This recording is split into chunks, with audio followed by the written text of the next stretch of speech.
জগা ফকফকা চকচকা অত্যন্ত উজ্জ্বল আজকের এই আবহাওয়া। আপনারা ছবিতে দেখতে পাচ্ছেন কত সুন্দর উজ্জ্বল নির্মল প্রাঞ্জল অত্যন্ত সুন্দর ঠাডা বললে মনে হয়। আচ্ছা যাকে আবহাওয়া অত্যন্ত সুন্দর দেখেন এই যে পোস্টারের মধ্যে দেখা যাচ্ছে নদ নদী অত্যন্ত শান্ত, নদীতে পানি নেই অশান্ত হইব কেমন? তবে ঢাকার ওয়েদার কিন্তু খুব ভালো।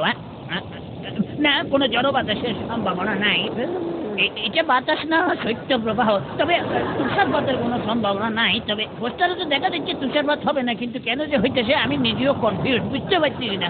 তবে চিন্তার কোনো কারণ নাই, এই শীতকালে কোথাও যেতে বারণ নাই। নোয়াখালী মহাখালী পটুয়াখালী যেতে পারেন ইজিলি, কিংবা সুন্দরবন বান্দরবন আন্দরকিল্লা পরিবারের সবাই মিল্লা যেতে পারেন কুমিল্লাও।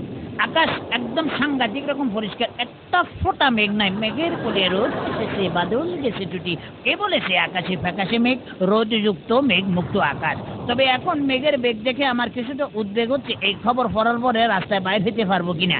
তবে আমি বুঝতে পারতেছি না আবহাওয়া বার্তা, পোস্টারের ছবি এবং প্রকৃতির আচরণ কেন মিলতেছে না। What happen? দেখবে এই সত্য প্রবাহ তুষারপাত বা মেঘের পূর্বাভাসে গন্ডগোল হইলেও বৃষ্টির সম্ভাবনা যে একটুকু নাই সে ব্যাপারে আমি 100% শিওর। এই কইলে আমার কি হইলো, আমি নিজেই তো বেজে গেলাম।